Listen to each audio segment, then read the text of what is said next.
Oi pessoal, a gente está ao vivo para mais uma aula em caráter extraoficial da disciplina de Matemática Computacional do curso de Ciência da Computação no campus da UFC em Crateús, e como acordado, às terças-feiras a gente vai ter a nossa revisão de álgebra linear, tá bom? Então, deixa eu abrir aqui o livro que a gente está utilizando para revisar a álgebra linear,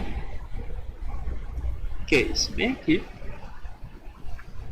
E continuando a nossa revisão, lembrando, né, que a gente está revisando álgebra linear a partir de uma perspectiva de álgebra abstrata, tá bom? Então a gente aproveita também para revisar diversos outros conteúdos mais elementares relacionados com matemática, como a gente fez na aula passada, a construção dos conceitos fundamentais dos conjuntos e a relação desses conceitos com os conceitos de lógica matemática, certo? Deixa eu ver como a gente está. Por enquanto ninguém está assistindo a live, mas vamos começar anyway. Já são 1h, 12h59. Bom, hoje a gente começa vendo essa questão dos mapeamentos, e a gente vai definir em primeiro lugar o que é um mapeamento, né?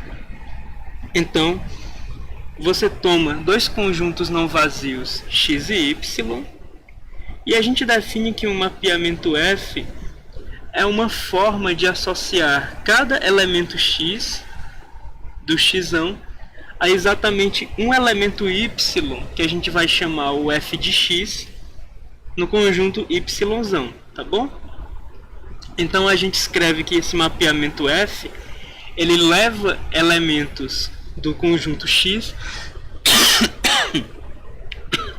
ele leva elementos do conjunto xão no conjunto yzão, e a gente também pode escrever isso, né, que esse elemento x que está indo no y, ele está indo no elemento y também posto como f de x, certo?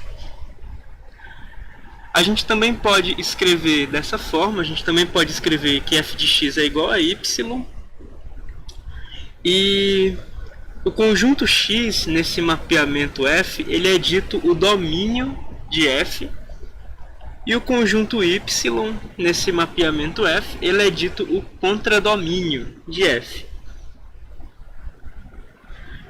Se você tem dois mapeamentos F e G, e esses dois mapeamentos têm mesmos domínio e contradomínio, ou seja, tanto F e G têm o mesmo domínio x e têm o mesmo contradomínio y, a gente diz que esses mapeamentos são iguais quando para todo x dentro do xão, o f de x é igual a g de x, tá bom? Se isso é verdade, que os mapeamentos f e g levam os elementos do conjunto x em exatamente os mesmos elementos no conjunto y, a gente diz que f é o mesmo mapeamento g, tá bom? Então isso tem pra gente a definição de um mapeamento.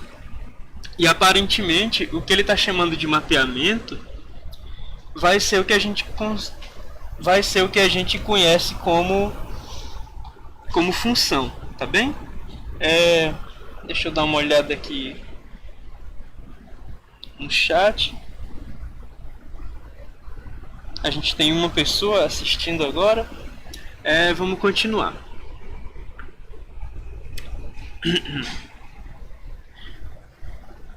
Agora, nota que na definição 2.10 a gente tem assumido que o x e o y são não vazios.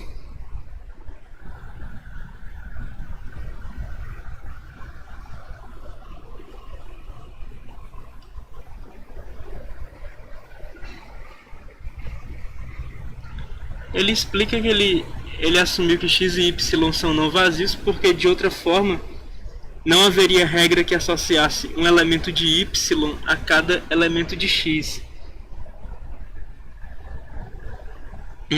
Deixa eu ver se eu entendi.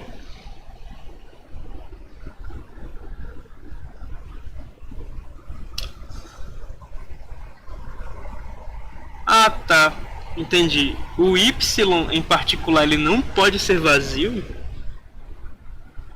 Em particular, o y não pode ser vazio porque cada elemento de x tem que estar associado a exatamente um elemento de y. Então, se o y for vazio, você não consegue cumprir a definição. Tudo bem. Para o x ser não vazio, então você pode definir o mapeamento como vazio.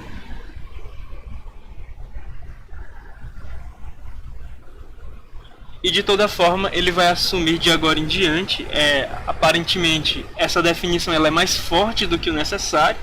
A gente poderia ter sim o conjunto X sendo vazio, aí a gente teria um mapeamento vazio. Se a gente tivesse o conjunto Y vazio, a gente não conseguiria cumprir a definição, porque não daria para elementos X estarem associados a exatamente um Y, né? Mas a partir de agora a gente vai assumir simplesmente que esses x e y são não vazios, tá bom? Então a gente vai ver um exemplo aqui com dois mapeamentos com o domínio x sendo o conjunto dos números reais e o contradomínio y sendo também o conjunto dos números reais. E esse domínio e contradomínio são f, que vai de x em y, é definido pela regra f de x igual a x ao quadrado, e g, que vai de x em y, é definido pela regra x vai em 0, caso seja não negativo, e x vai em 1, caso seja positivo. Essas são dois exemplos de mapeamentos ou funções, e a gente segue para analisar algumas propriedades, tá bom? Então vamos analisar algumas propriedades de mapeamentos ou funções. Bom, inicialmente vamos começar a definição 2.12 tomando x e y sendo conjuntos não vazios. E a gente vai definir um mapeamento especial, a identidade de x, tendo como domínio e contradomínio o mesmo conjunto, o x, e sendo definido pela regra que leva um elemento x nele mesmo. Esse mapeamento ele é chamado a identidade de x, né? Ou seja, ele tem a propriedade de que ele mapeia os elementos de x exatamente em si mesmos, tá bom? Vamos para a segunda definição, na 2.12, a gente pega um mapeamento f de x em y e a gente considera dois subconjuntos de x e de y. A gente considera o subconjunto M de x e a gente considera o subconjunto N de y. Então a gente vai ter os seguintes mapeamentos especiais em relação, quer dizer, as seguintes notações especiais para f de um subconjunto do domínio e f a menos 1 de um subconjunto do contradomínio. Primeiro, quem seria f? Como é que a gente definiria f de um subconjunto do domínio? A gente definiria isso como o conjunto dos elementos f de x, tal que x está em M, né? Ou seja, f de um subconjunto M do domínio seria dado pelo conjunto dos f de x, tal que x pertence a esse conjunto M, a esse subconjunto M do domínio. E isso certamente é um subconjunto do contradomínio. Isso certamente é um subconjunto de y. A gente vai chamar esse cara, f de mzão, a gente vai chamar ele de a imagem de M sobre f. Ou seja, f de mzão representa o conjunto, f de mzão representa o subconjunto do contradomínio que contém elementos que são associados aos elementos de M, tá bem? Assim como a gente tem a imagem, a gente também tem a pré-imagem. E a gente determina que f a menos 1 de n, e nesse caso n é um subconjunto do contradomínio, certo? F a menos 1 de m vai ser precisamente o contrário. A gente vai ter f a menos 1 de m sendo o subconjunto, sendo o conjunto dos elementos do domínio, tais que esses elementos são mapeados em algum elemento de N. Ou seja, a pré-imagem de um subconjunto do contradomínio, ela é dada pelos elementos do domínio que são levados nesse subconjunto N do contradomínio. A imagem de um subconjunto M do domínio é dada pelos elementos do contradomínio para os quais o mapeamento F leva esses elementos de M, tá bom? Então a gente tem a noção de imagem e de pré-imagem. Enquanto F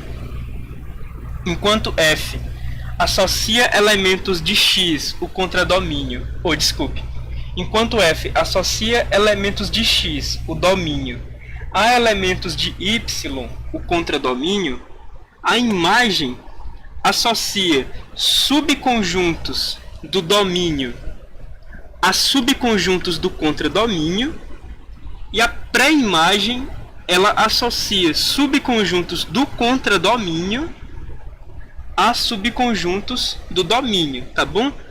Essa coisa da pré-imagem meio que ser o oposto da imagem, ela é até referenciada com o uso desse FA-1, que você deve estar acostumado, é utilizado principalmente para falar da função inversa, né? Então meio que como se a pré-imagem tivesse justamente o comportamento oposto ao da imagem. E uma terceira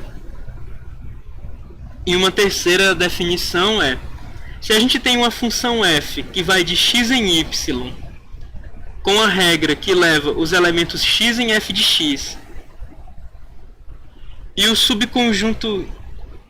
a gente tem um subconjunto M que não é vazio, e a gente tem um conjunto M que não é vazio e é subconjunto do domínio de f, é subconjunto de x, então a gente escreve f restrição M, certo? A gente escreve f restrição M como sendo uma nova função que vai de M em Y, também definida pela regra que leva x em f de x, certo?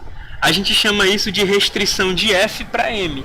Ou seja, a partir de uma função f que vai de x em y, a gente pode criar uma restrição dessa função f, considerando como um novo domínio um subconjunto do domínio original e mantendo a mesma regra de mapeamento da função f, tá bom?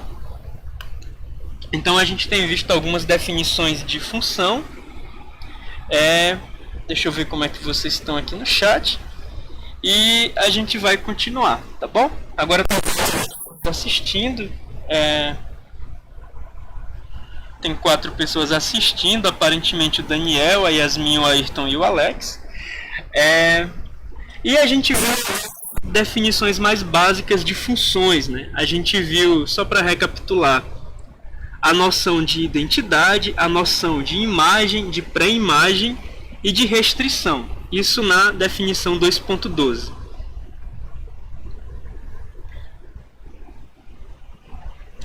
Inclusive, ele faz questão de desfazer esse abuso de linguagem que ele fez, né? Ele disse aqui, apesar dele ter usado FA-1 de N para falar da pré-imagem, ele está deixando claro que esse FA-1 de N, ele é um conjunto, certo? Ele não pode ser confundido com um elemento como se fosse tirado da inversa. E ele está fazendo esse remark porque o FA-1 ele é utilizado para falar da inversa de f. E eventualmente a gente vai falar da inversa de f, tá bom? Vamos só para mais um exemplo aqui.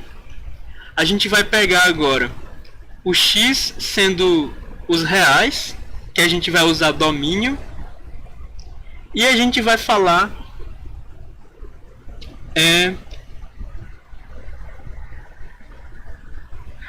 ele está pegando esses caras aqui em 2.1 e 2.2. Ele está falando desses dois caras. Ele está continuando o exemplo 2.11, tá?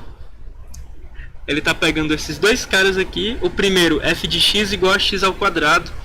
E ele está continuando.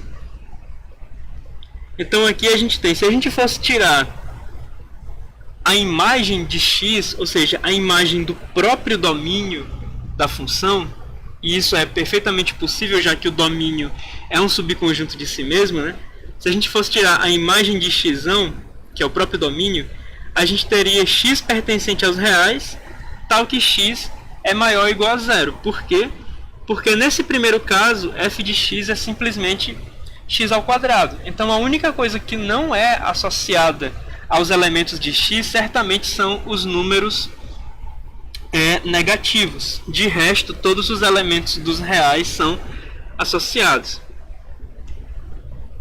Da mesma forma, se a gente fosse pegar a contra-imagem, olha só, a contra-imagem dos não negativos, e aqui a gente tem que dizer que os não negativos, eles são os reais, ou desculpa, aqui é os não positivos, tá? Se a gente for pegar a pré-imagem dos não positivos, a gente vai ter nos não positivos os negativos e o elemento zero. Agora, quem é a pré-imagem? A pré-imagem são os elementos do domínio que são levados nesse conjunto N. Agora, quem são os elementos do domínio que são levados nos não positivos? Todo número positivo ao quadrado dá um número positivo. Todo número negativo ao quadrado dá um número positivo. Ou seja, números positivos e números negativos, a função f de x igual a x ao quadrado não leva nos não positivos. Agora, a função f de x igual a x ao quadrado leva o zero no próprio zero. Então, a função f de x igual a x ao quadrado leva o zero nos não positivos. Então, a pré-imagem dos não positivos para f de x igual a x ao quadrado é apenas o elemento zero. E aqui você percebe, a pré-imagem do conjunto que tem o elemento menos 1 para f de x igual a x ao quadrado é o conjunto vazio.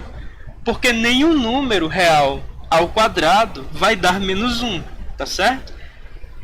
Essa abstração ela só vai começar a tomar corpo quando você for lidar com os números complexos, mas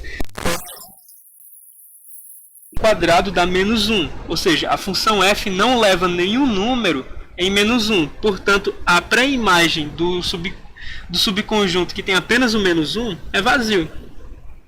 Já a função g, ela leva todo número não positivo em 0 e todo número positivo ela leva em 1. Aqui você está vendo os não positivos sendo levados em 0 e os positivos sendo levados em 1. Ou seja, a imagem da função g, ela é muito tranquila, né? Quer dizer, aqui a gente está pegando a imagem do domínio da função g. Seria a mesma coisa de falar que a gente está pegando a imagem de g, tá bom? Mas enfim, quem seria a imagem do domínio de g? A imagem do domínio de g seria exatamente os números 0 e 1, já que a função g não leva em outros números além desses. Quem seria a pré-imagem dos não positivos? A pré-imagem dos não positivos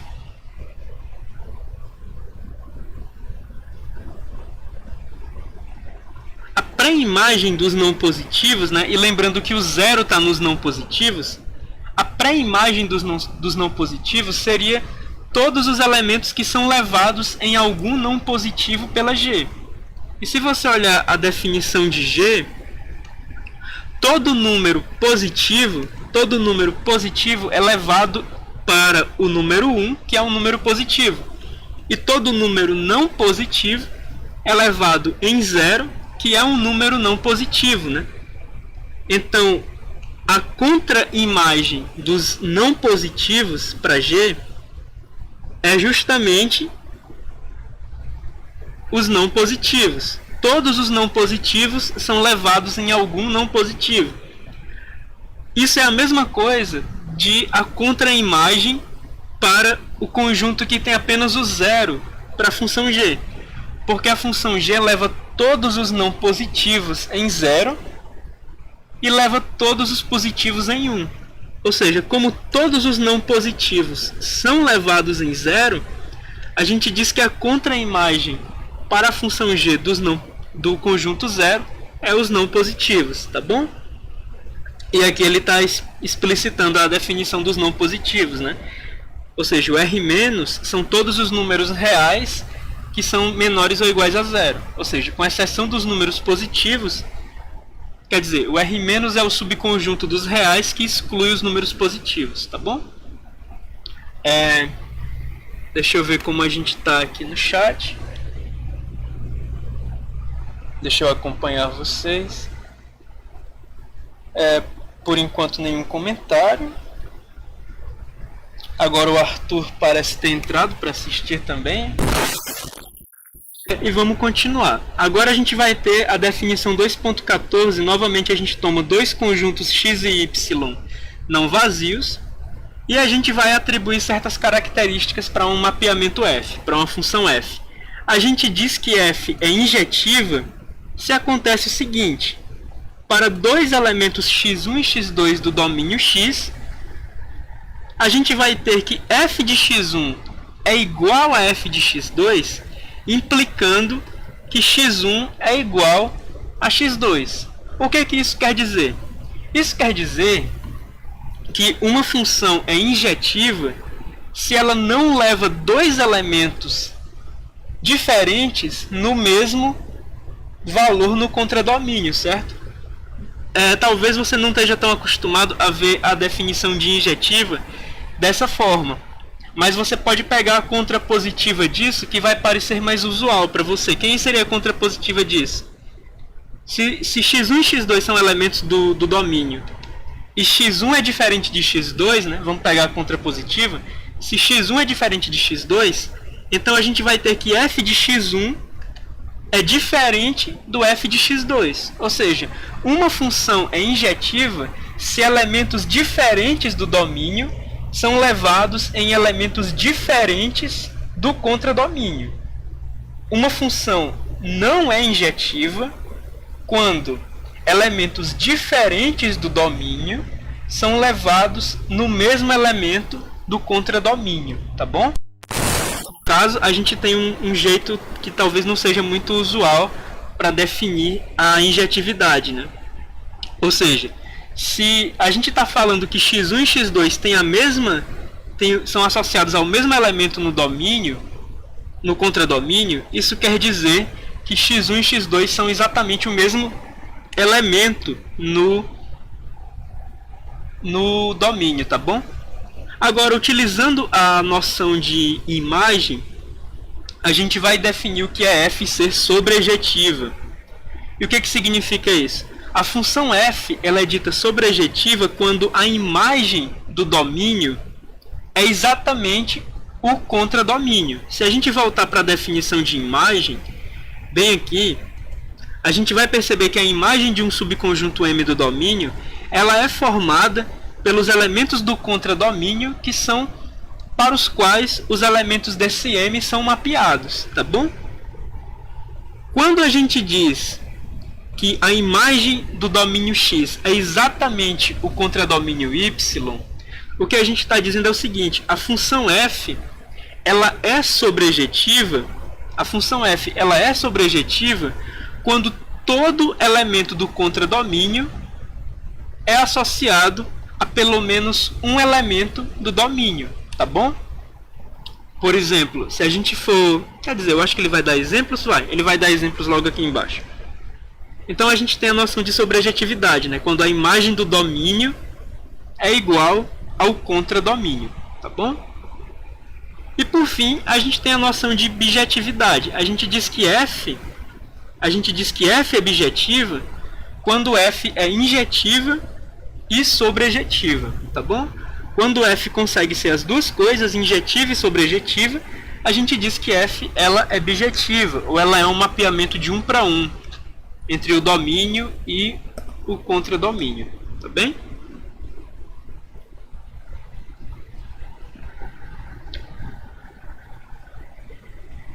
Aí ele vai dar um exemplo bem trivial de função bijetiva. Se a gente pegar um conjunto não vazio x, ele vai dizer que um mapeamento bijetivo de x para x é simplesmente a identidade de x, tá bom?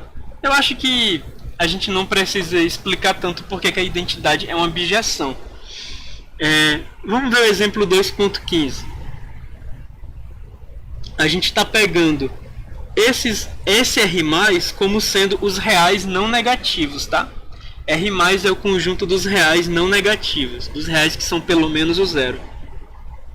Aí a gente vai fazer algumas afirmações sobre funções f. A função f que vai dos reais nos reais, f de x igual a x ao quadrado, ela não é injetiva, certo? Por que ela não é injetiva? Porque existem dois elementos do domínio reais que são levados no mesmo elemento do contradomínio reais. Por exemplo, o 2 é levado no 4, porque 2 ao quadrado é 4, e o menos 2 também é levado no 4. Então, como existem dois elementos do domínio diferentes que são levados no mesmo elemento do contradomínio, ela não é injetiva, tá bom? E ela também não é sobrejetiva. Por que ela não é sobrejetiva? Porque nem todo elemento do contradomínio reais está associado a algum elemento do domínio reais. Por exemplo, se você pegar o elemento do contradomínio menos 1, você vai perceber rapidamente que nenhum elemento do domínio reais elevado ao quadrado vai resultar em menos 1. Portanto, a imagem dos reais para f são os reais não negativos, que é um subconjunto próprio dos reais. Então esse cara com certeza não é sobrejetivo, tá? A função f não é sobrejetiva. Inclusive é interessante que tenha aparecido essa afirmação aqui, porque talvez vocês estejam acostumados a ler no inglês o either e o or, né? Se a gente tivesse either e or, a gente teria ou injetiva ou sobrejetiva, né? Seria um ou exclusivo. Aqui a gente está com neither e nor, e isso significa nenhum nem outro. Então aqui a gente lê is neither injective nor surjective. A gente diz que nem é injetiva, nem é sobrejetiva, tá bom? Vamos ver agora mais uma função f. Veja que do exemplo 1 para o 2, a regra da função não muda, o domínio da função não muda, mas o contradomínio agora são os reais não negativos, tá? Então aqui a gente vai perceber o seguinte: essa função f, agora com o contradomínio nos reais não negativos, ela é sobrejetiva. Por que ela é sobrejetiva? Ela é sobrejetiva porque se você pegar qualquer elemento dos reais não negativos, esses caras, eles têm uma raiz quadrada que é um número real, tá bom? Qualquer real não negativo tem uma raiz quadrada que é um número real. E, portanto, essa raiz quadrada elevada ao quadrado daria esse cara. Então a gente consegue perceber que a função f com esse contradomínio reais não negativos, a gente consegue perceber que esse cara ele é sobrejetivo, mas ele continua não sendo injetivo. Por quê? Mesma coisa, a gente sempre vai ter dois elementos dos reais indo no mesmo elemento dos reais não negativos. O 2 e o menos 2, por exemplo. Os dois ao quadrado vão dar no elemento 4 dos reais não negativos, tá bom? Agora, a gente tem o seguinte, ó.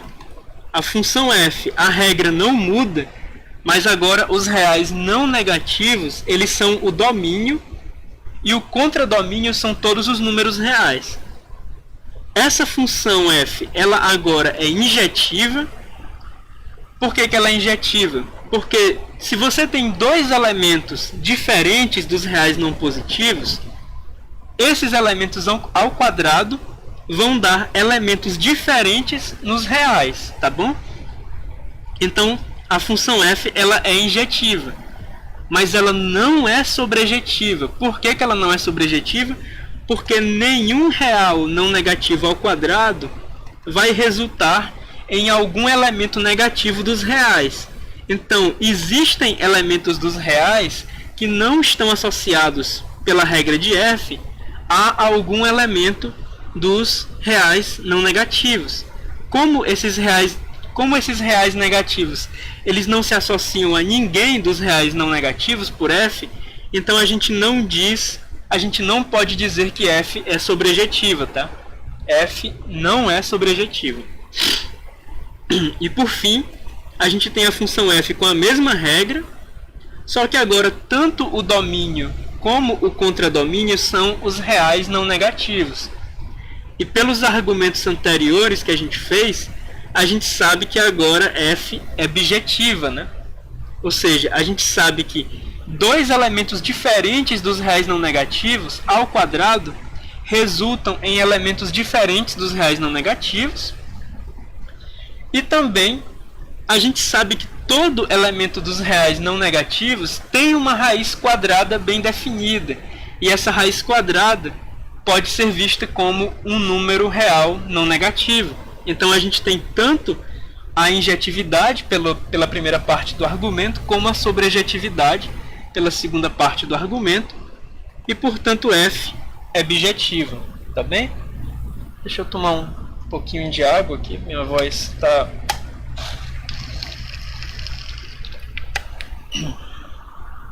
ficando um pouco cansada, mas nada que incomode muito. Vamos ver aqui como a gente está. Nenhuma nova dúvida, então vamos continuar.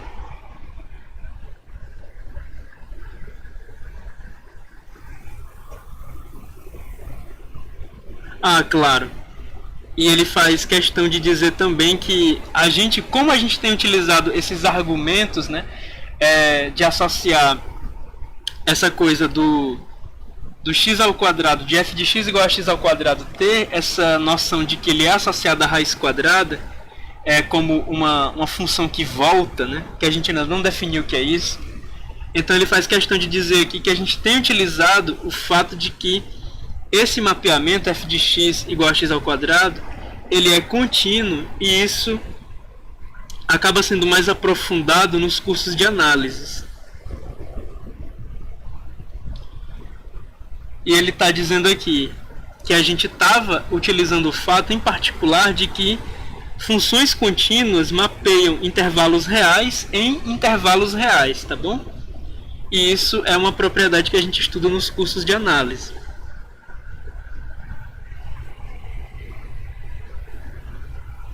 E também esses exemplos que foram dados, eles mostram que é muito crucial para essas propriedades de injetividade, sobrejetividade e bijetividade, você saber quem são o domínio e o contradomínio da sua função.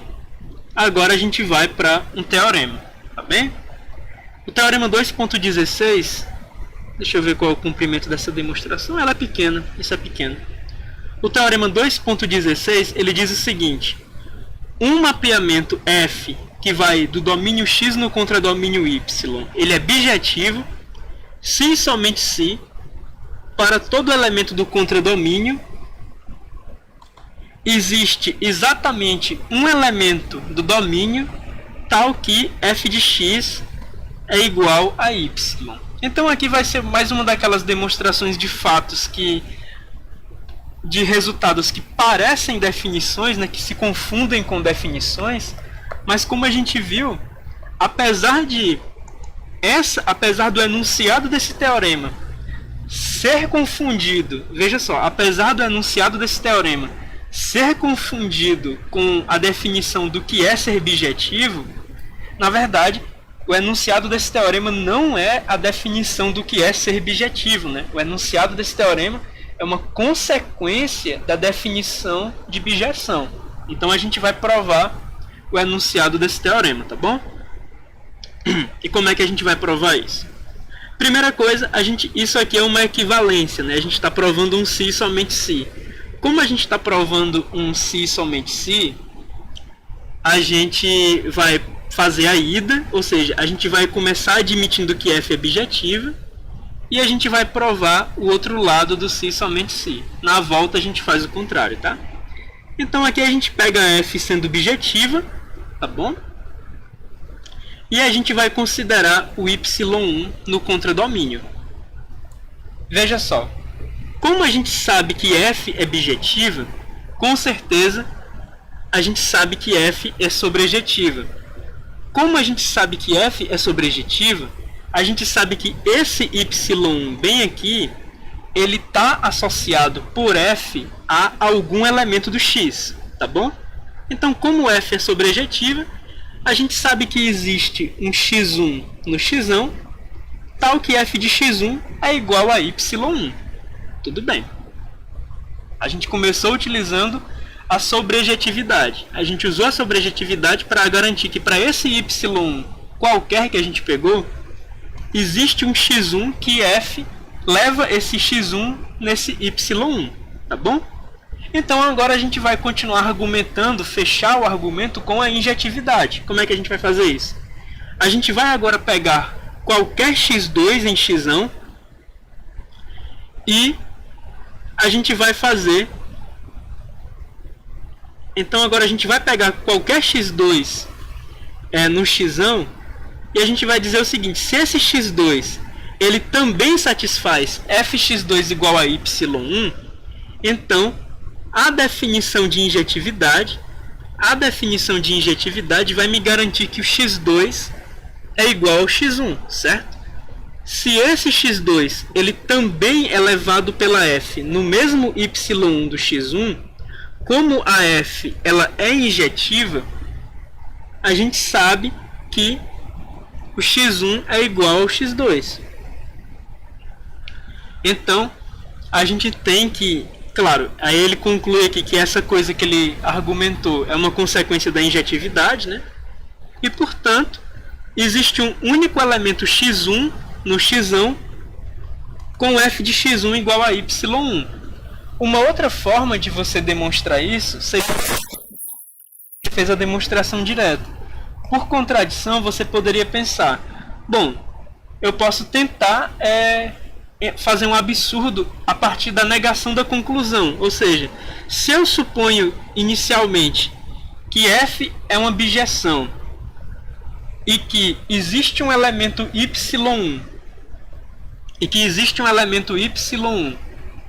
tal que existem dois elementos x1 e x2 do x que são diferentes entre si, e f de x1 é igual a f de x2, que é igual a y1, então nesse caso eu estou entrando em contradição com a injetividade, tá bom? Nesse caso a gente está entrando em contradição com a injetividade.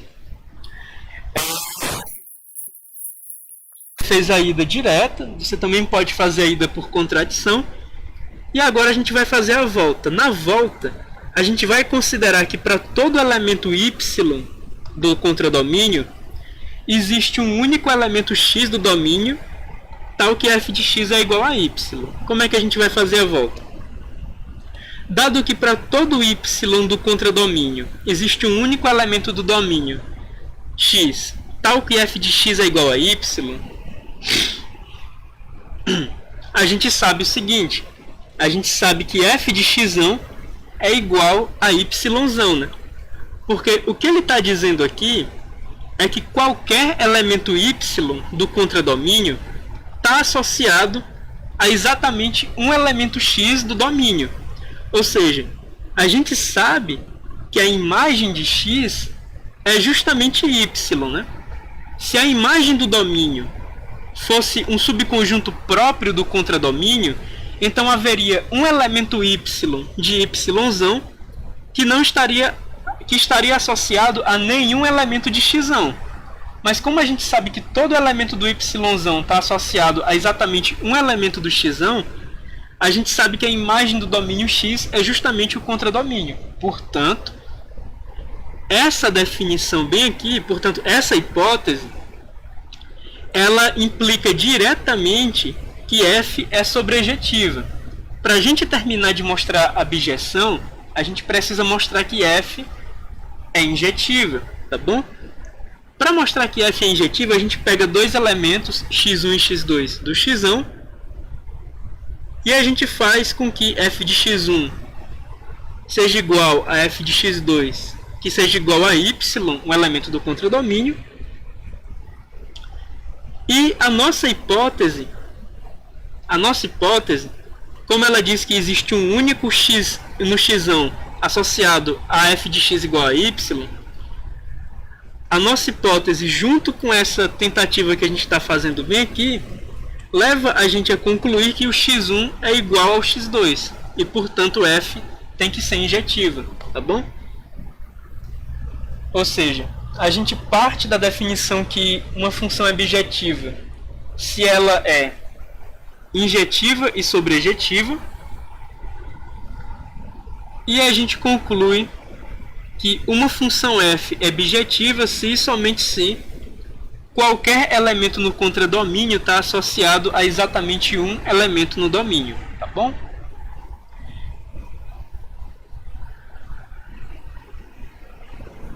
Ele vai aparentemente passar alguma coisa como exercício que mostra a importância das bijeções para estudo de cardinalidade.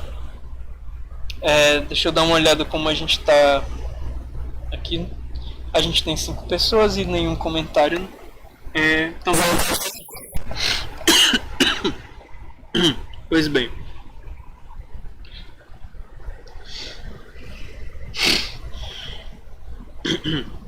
Bom, ele está fazendo uma observação que é o seguinte: se você tem conjuntos x e y, e esses conjuntos têm cardinalidade finita,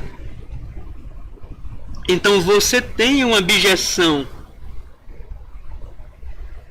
entre x e y se e somente se esses conjuntos têm a mesma quantidade de elementos, tá? Então ele está passando o lema como um exercício. Ele tá passando o lema como um exercício. Ele anuncia o lema como: se x e y são tais que x e y têm uma cardinalidade finita com m elementos. Não, o lema é um pouco mais complexo. Então existem exatamente m fatorial. Bijeções distintas entre elementos do x e do y, tá bem? Ele está passando o lema 2.17 como um exercício um pouco mais forte do que essa observação que ele fez.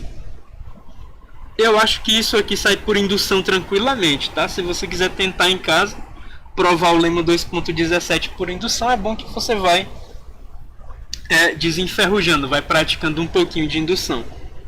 Vamos para a definição 2.18.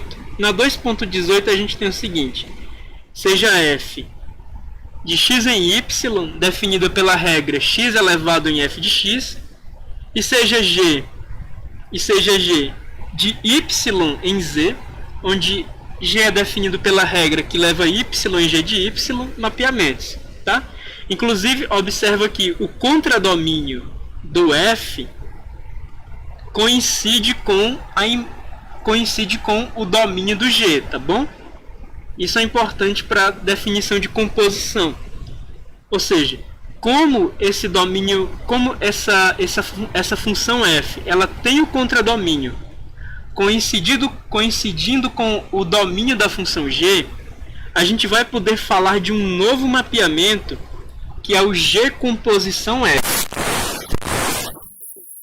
O G composição F seria um mapeamento de x em z definido pela regra que determina que x é levado no elemento g de f de x, né? Ou seja, a gente usa a função f, para fazer o mapeamento de x a z, a gente usa a função f para pegar o x e transformar no elemento f de x de y, certo? F de x é um elemento de y, e depois a gente usa a função g para transformar o f de x em f de g de x, tá bom?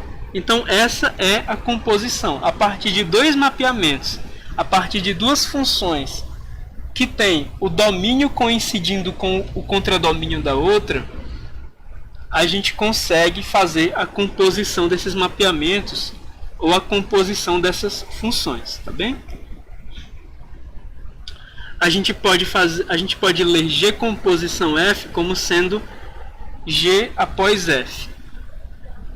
E ele diz isso, deixa claro a ordem em que a composição deve ser aplicada, né? Ou seja, primeiro a função F é aplicada em X e depois a gente usa a função G sobre o elemento F de X. Aí ele já deixa algo bem simples aqui, né? Que é a função F em composição com a identidade de X é a própria função F. Ou seja, você vai aplicar a função F depois de você aplicar a função identidade. Como a identidade ela leva os elementos neles mesmos, ela funciona meio que como um elemento neutro para a operação de composição, tá bom?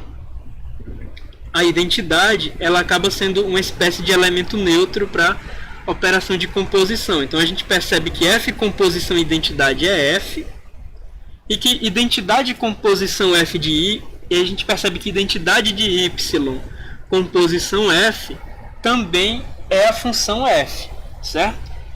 Da mesma forma, a função F ela leva os elementos de X, ela leva os elementos F de X.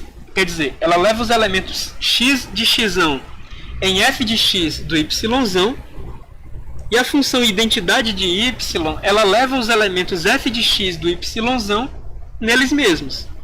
Ou seja, essa composição aqui, ela leva os elementos x nos elementos f de x. Então, essa composição essencialmente é a função f, tá bom?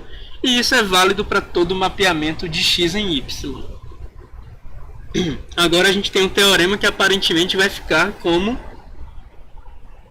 exercício. Seja f a função que vai de w em x, seja g a função que vai de x em y, e seja h a função que vai de y em z. Então a gente tem o seguinte: h composição h após g após f é igual a h após g após f, ou seja, essa parte 1 do teorema, ela está querendo mostrar para a gente que a composição é associativa, certo?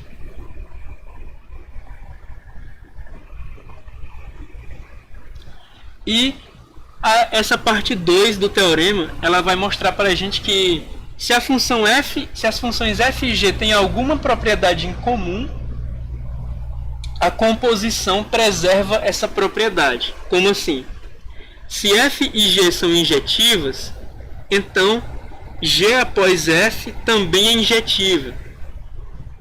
Se f composição g é sobrejetiva, então g após f é sobrejetiva. Da mesma forma, e isso vai ser uma consequência dos dois anteriores, se f e g são bijetivas, então g composição f é bijetiva, tá bom? Ele deixa isso como exercício também, então não deve ser muito complicado de você tentar provar, deve ser uma coisa bem elementar, tá bem? E a gente tem o 2.20. O teorema 2.20, aliás, deixa eu ver como é que a gente está, e depois eu continuo com o 2.20. Tá, por enquanto nenhum comentário, então vamos lá. No 2.20 a gente vai ter o seguinte: a gente toma um mapeamento f de x em y e a gente diz o seguinte: f é bijetivo se e somente se existe um mapeamento g que vai de y em x com a seguinte característica. Olha só, ele vai começar a definir a identidade, né? Ou quer dizer, ele vai começar a definir a inversa. Um mapeamento f ele é bijetivo se e somente se existe um mapeamento G, que a gente vai acabar conhecendo como a inversa de f, se e somente se existe um mapeamento G de y em x, tal que G após y é a identidade, quer dizer, tal que G após f é a identidade em x, e f após g é a identidade em Y, tá bom? Então a gente vai primeiro provar a ida, né? A gente vai provar que se F é bijetivo, então existe um mapeamento G com essa propriedade. A gente parte que se F é bijetiva, a gente sabe pelo teorema 2.16, vamos voltar aqui para a gente ver esse teorema. A gente sabe pelo teorema 2.16 que se F é bijetiva, então cada elemento do contradomínio está associado a exatamente um elemento do domínio, tá? Então a gente tem isso bem aqui. Como F é bijetiva, a gente sabe pelo teorema 2.16 que cada elemento Y no contradomínio, que para cada elemento Y no contradomínio existe um elemento x igual a x de y no x, tal que f de x de y é justamente o y. Isso tudo pelo teorema 2.16. Então a gente define o mapeamento G, a gente vai criar um mapeamento G com a seguinte regra. G é um mapeamento que vai de y em x, e G de y vai ser justamente o xy, tá bom? A gente sabe, né, que para cada elemento y vai ter um xy, então a gente está criando uma regra bem definida. A gente está dizendo que o G de y é justamente esse xy. Tudo bem, a gente criou esse mapeamento G. Então agora a gente pega um y tio qualquer dentro do y, beleza? A gente tem criado o mapeamento G e agora a gente vai provar que ele tem as propriedades que a gente quer. A gente pega um y tio dentro do contradomínio. Quem seria f após g do y tio? F após g do y tio seria f de g de y tio, certo? Agora, quem é g de y tio? G de y tio é o xy tio. E a f do xy tio, ela é exatamente o y tio, né? Porque a gente está definido aqui que f de xy é justamente o y. E a g de y é o xy. Então, a gente sabe que a g do y tio é o xy tio, e a gente sabe que a f de xy tio é o próprio y tio. Portanto, a gente tem mostrado que essa composição bem aqui, ela levou o y tio nele mesmo.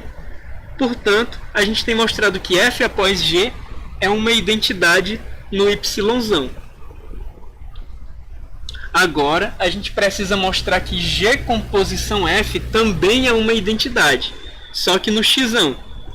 Então agora a gente vai pegar um x tio dentro do x, e a gente vai admitir que esse x tio, quando ele é aplicado na função f, a gente vai ter que o f do x tio é chamado de y tio, tá bom? E esse cara está dentro do y. Pelo teorema 2.16, a gente sabe que existe um único xy tio dentro do x, né? Pelo teorema 2.16, a gente sabe que existe um único xy tio dentro do x, tal que a função f associa esse xy tio a um y tio, tá bom? E isso ocorre de tal forma que o x tio tem que ser igual ao xy tio, né? Ou seja, vamos fazer de novo aqui. A gente está pegando um x tio que a função f associa a um y tio, tá bom? E se você notar, esse mapeamento f, ele leva esse x tio em algum y dentro do contradomínio. Então a gente teria eventualmente que algum elemento do contradomínio está associado a esse x tio na forma x tio y, tá bom? Então esse x tio bem aqui, ele vai ser visto tanto nessa forma x tio, que está associado ao y tio pelo mapeamento direto, como pelo teorema 2.16, a gente sabe que esse XY que leva em YT, ele é tal que o XT tem que ser o XYT, tá bom? Como a gente sabe que esse cara, o XT, é igual ao XYT, a gente vai poder fazer o seguinte: a G após F do XT, a gente vai pegar esse XT e vai tratar ele como XYT. Bem aqui. Quem é a G após F do XYT? A G após F do XYT é GF de XYT. Agora veja, a F do XYT, pela definição desse X com subscrito YT, a F desse cara, ele é o próprio YT, tá bom? Agora, quem é a G de YT? A G de YT é o XYT. E a gente sabe que o XYT ele é igual a um XT. Então a gente tem provado que a G composição F do XT é igual a XT, tá bom? Então a gente tem provado que G composição F é uma identidade em X. Ou seja, a gente provou a conclusão da ida do teorema, né? A gente provou que tanto a G composição F como a F composição G são identidades, uma no domínio e outra no contradomínio de F. Antes de fazer a volta, deixa eu ver como é que a gente está aqui no chat, antes de seguir para a volta. Por enquanto tudo ok. Então a gente vai para a volta agora. Na volta, a gente vai fazer o contrário. A gente vai supor que existe um mapeamento G com essas características, certo? E a partir disso a gente vai concluir que F é bijetiva. Então na volta, a gente vai estar assumindo, primeiro, que G composição F é a identidade de X. Como G composição F é a identidade de X, a gente sabe que a identidade é uma bijeção, certo? Isso não é difícil de ver. A identidade é uma bijeção e ela, portanto, é injetora e sobrejetora. Como G composição F é a identidade, então G composição F em particular é injetiva. G composição F sendo injetiva,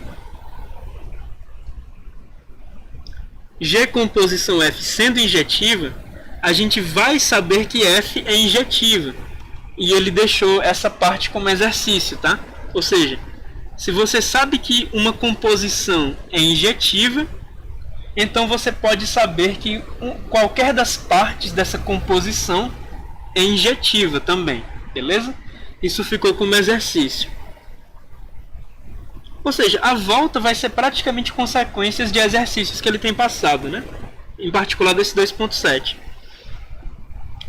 Beleza, a gente sabe, então na volta ele vai estar utilizando o seguinte: se a composição ela tem uma propriedade, então qualquer uma das partes da composição tem essa mesma propriedade, beleza? Vamos lá. Se G após F, como a gente sabe que G após F é injetiva por ser identidade, então a gente sabe que F também é injetiva. E aí ele pega a outra. A gente sabe que... não, na verdade, aparentemente depende da ordem. Se você sabe que G composição F é injetiva, você pode afirmar que a parte final, que a primeira parte dela, também é injetiva.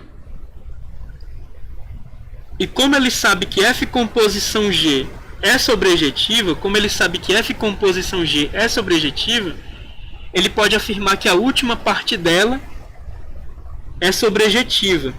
E, portanto, como ele conseguiu determinar que F é injetiva a partir de G composição F, e como ele também conseguiu determinar que F é sobrejetiva a partir de F composição G, ele conseguiu determinar que f é injetiva e sobrejetiva, portanto é bijetiva.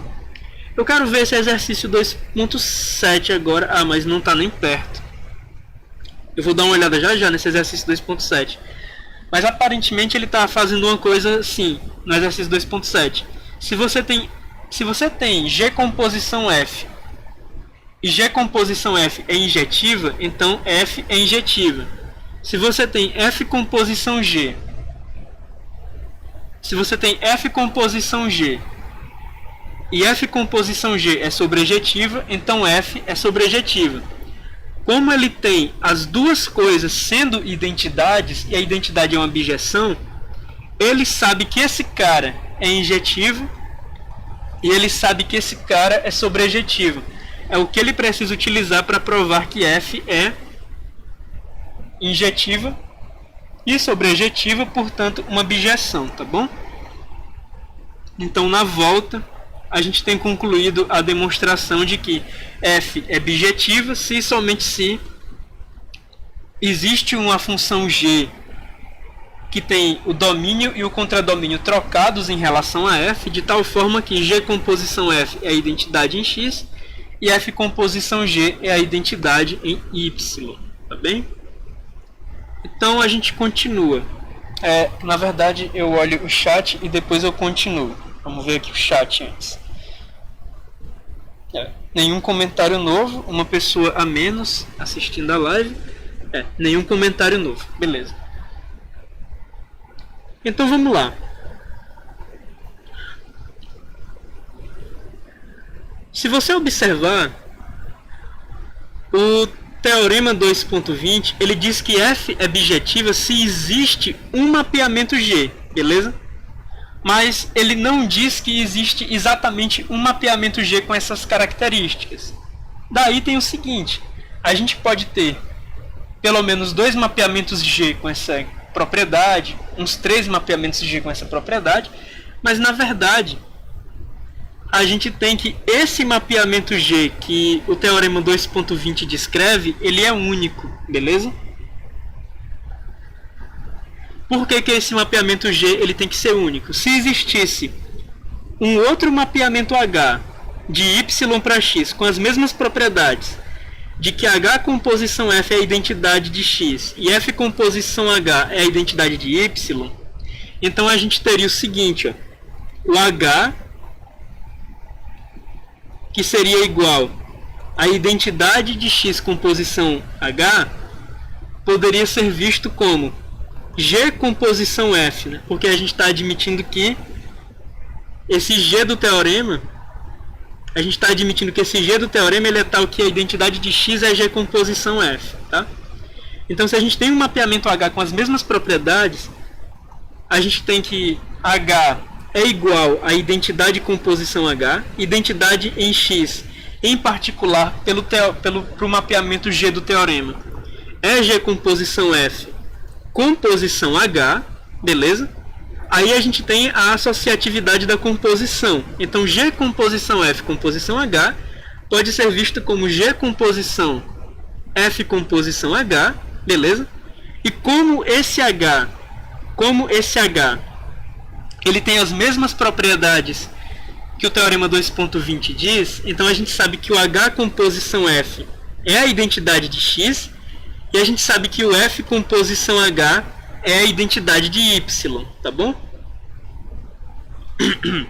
Então a gente tem o seguinte, esse F composição H, bem aqui que a gente obteve por associatividade, ele pode ser trocado pela identidade de Y. Então agora a gente tem G composição identidade de Y.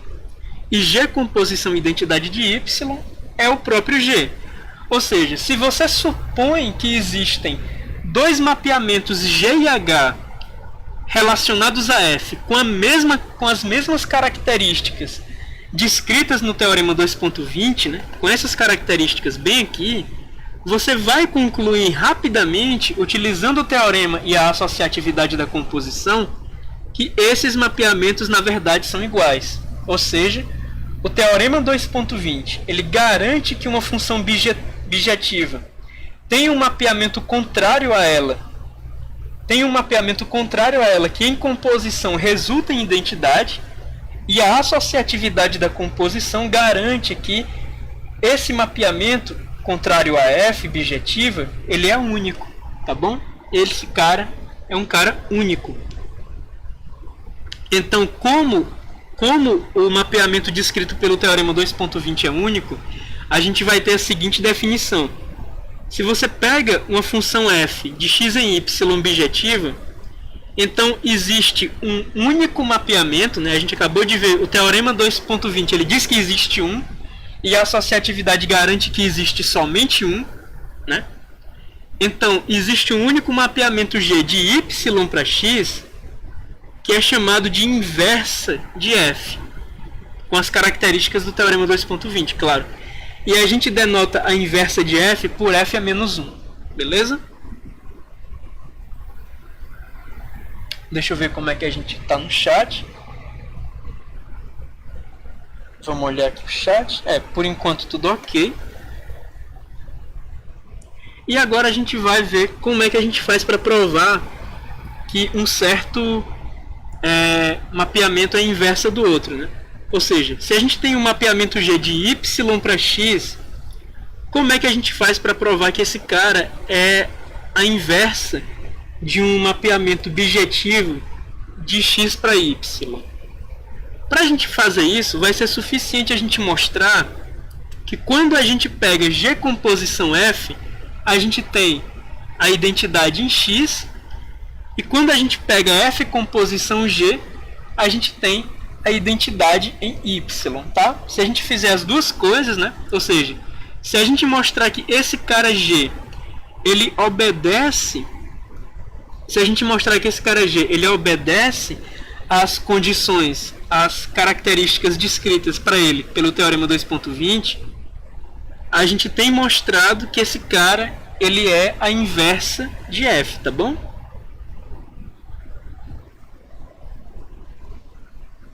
Vamos lá. Se a gente sabe, em particular, se a gente sabe que f é bijetiva, se a gente sabe que f é bijetiva e G composição f é a identidade de x, então vamos lá. A gente sabe que G vai ser igual a G composição identidade de y, porque a identidade é elemento neutro para composição. A identidade de y, pela definição de inversa, ela vai ser igual a f composição f a menos 1, beleza? Ela vai ser igual a f composição f a menos 1. Aí, novamente, a gente sabe que a gente sabe que a composição é associativa, então a gente escreve G composição f, composição a inversa, beleza? G composição f, a gente percebe pela definição de G do teorema 2.20, vai ser igual à identidade de x, certo? A identidade de x composição com f a menos 1, como a identidade de x é o elemento neutro, ela é igual a f a menos 1, tá bom? Ou seja, apesar do teorema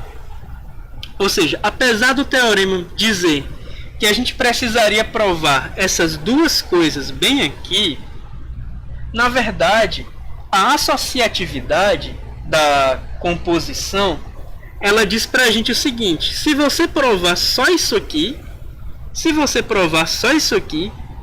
vai ser suficiente para você ter provado que G é a inversa de F, tá bem? Então vamos lá, como é que a associatividade da composição ela está complementando o teorema que fala da existência de inversa, né? O teorema ele fala da existência de uma inversa. A associatividade da composição faz com que o teorema acabe falando sobre a unicidade da inversa, certo? Para você provar, então, pelo teorema, né? Para você provar que uma certa função é inversa de outra, você teria que provar que duas composições, G composição F e F composição G, ambas são identidades, uma no contradomínio e outra no domínio. Isso pelo teorema. Aí vem de novo a associatividade da composição.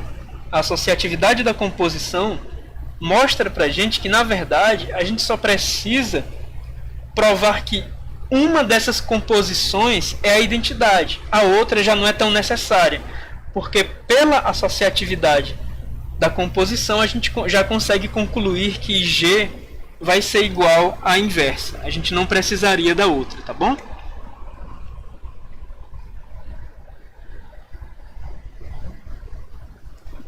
E claro, esse raciocínio que a gente fez para provar que a partir disso,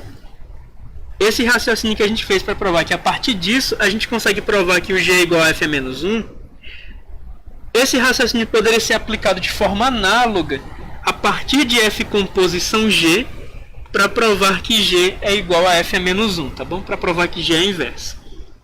Então você só precisa provar um desses dois, né? Você não precisa provar os dois, beleza? Basta um deles. Agora a gente vai para o teorema 2.22. E depois do teorema 2.22, a gente falaria de relações, mas eu vou encerrar a live com a gente fazendo o teorema 2.22 e sem ir para relações, tá bom? Então no teorema 2.22 a gente vai ter o seguinte: se você tem a função f que vai de x em y e você tem a função g que vai de y em z e ambas são bijetivas, então as seguintes coisas são verdades. Primeiro, a inversa de f é bijetiva, certo? A inversa de f é bijetiva e, sendo bijetiva, a inversa tem uma inversa. Em particular, a inversa da inversa de f é a própria f. Pois bem, a gente sabe. Então, a segunda coisa que o teorema afirma é que se G composição F, quer dizer, a segunda coisa que o teorema afirma é, já que F e G são ambas bijetivas, então G composição F é bijetiva e a inversa de G composição F é a inversa de F composição a inversa de G. A primeira ele deixou como exercício, tá bom? Essa primeira parte aqui ele deixou como exercício. Realmente não é muito difícil você provar isso aqui é tranquilinho até. E a gente vai ver a segunda parte do teorema. A gente vai ver uma prova para o fato de que G composição F é bijetiva e quem é a inversa de G composição F, já que ela é bijetiva. Bom, o teorema 2.19, se a gente voltar aqui para recapitular, ele diz para a gente o seguinte: se F e G são ambas bijetivas em particular, então a gente sabe que G composição F também é bijetiva, né? Esse teorema ficou como exercício. Vamos ver o seguinte: pelo teorema 2.19, como a gente sabe que F e G são bijetivas, a gente sabe que G composição F é bijetiva. Ou seja, essa primeira parte bem aqui, ela é uma consequência direta do teorema 2.19, tá bom? Então, a gente sabe que G composição F é bijetiva, portanto, G composição F está assistida pelo teorema 2.20 e tem uma inversa. Então, como G composição F é bijetiva, a gente sabe que existe uma inversa de G composição F. Pelo teorema 2.20, a gente sabe que existe uma inversa de G composição F, e pela associatividade da composição, a gente sabe que essa inversa é única. Beleza? Então, o que a gente vai querer provar é que esse mapeamento bem aqui, ele é a inversa de G composição F. Então a gente vai pegar o cara que a gente quer provar como a inversa de G composição F, beleza? E o que a gente vai fazer? Ora, se esse cara ele realmente é a inversa de G composição F, então quando a gente fizer a composição desse cara com G composição F, quando a gente fizer a composição desse cara com G composição F, a gente vai ter que obter uma identidade. Então a gente vai começar a fazer essa composição, né? primeira coisa, a gente sabe que a composição é associativa. Como a gente sabe que a composição é associativa, a gente pode reescrever isso da seguinte forma, beleza? A gente não precisa fazer essa composição aqui primeiro. A gente pode cuidar em fazer essa composição aqui primeiro. Então ele trocou esse parêntese de lugar em relação a fazer essa composição aqui primeiro. Então ele tem feito isso. Aí aqui a gente tem f a menos 1 composição, g a menos 1 composição, g composição f. Aqui dentro a gente também vai usar a associatividade da composição. Ou seja, em vez de fazer essa composição aqui primeiro, a gente vai fazer g a menos 1 composição g. Então agora a gente fica com isso aqui, ó. G a menos 1 composição g, depois composição f, e depois composição, e depois f a menos 1 composição com que sair desse parêntese. Pela definição de inversa, né, a gente sabe que f e g são bijações, portanto f e g têm inversas únicas, beleza? A gente vai fazer o seguinte, g a menos 1 composição g, pela definição de inversa, isso aqui vai ser a identidade em y, tá bom? Isso vai ser a identidade em y. Agora, a gente vai pegar identidade em y composição f. Como a identidade se comporta como um elemento neutro para composição, a gente vai ter que identidade composição f é a própria f. E por fim, f a menos 1 composição de f, a gente vai ter que é a identidade em x. Beleza?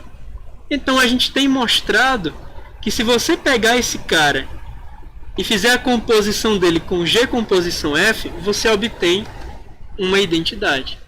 Portanto, a gente tem mostrado que esse cara bem aqui, ele é a inversa de g composição f. Daí a gente tem mostrado que esse cara é a inversa de g composição f, tá bom? E a gente tem provado o teorema 2.22.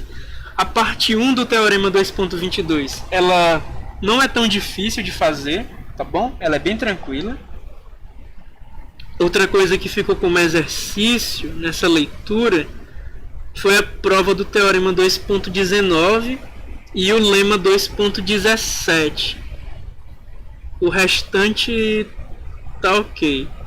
Nada mais ficou como exercício, beleza? Os exercícios são, para essa leitura, o lema 2.17, o teorema 2.19 e a primeira parte do teorema 2.22.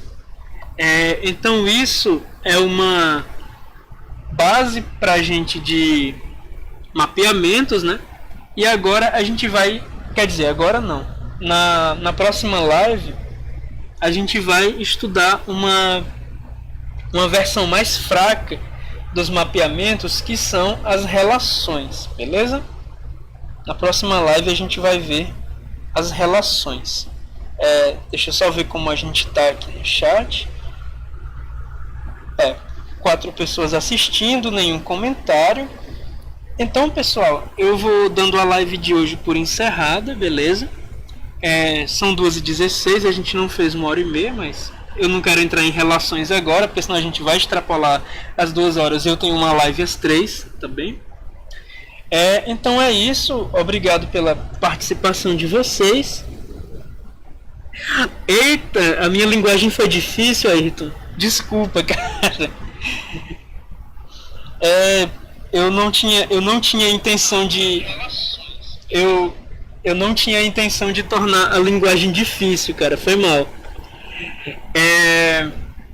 Bom, eu vou tentar então na próxima live, né, fazer a linguagem ser um pouco menos formal, mas isso vai ser difícil, eu admito que isso vai ser bastante difícil, porque é justamente o rigor que eu estou querendo ter agora. Ah, sim, a do livro. Beleza, Ita. Tranquilo, cara. A linguagem do livro é complicada, né? Tá bom.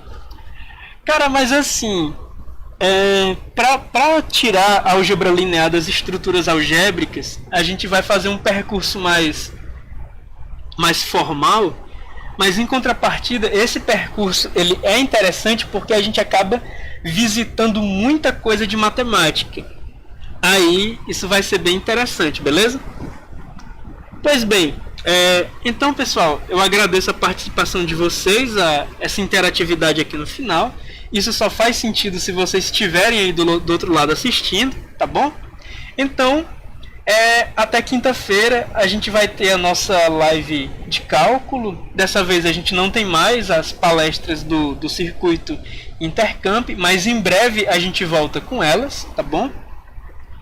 Inclusive, aparentemente, a gente vai ter apresentação de alunos aqui de Crateus, pelo que eu estou sabendo nos bastidores. E é isso, pessoal. Até quinta e obrigado pela participação de vocês. Boa tarde para vocês e leiam o livro. Talvez, se vocês fizerem uma leitura adicional dessa parte do livro, a linguagem fique um pouco mais maleável, tá? Eu vou fazer o possível para deixar a linguagem mais acessível, beleza? Até mais!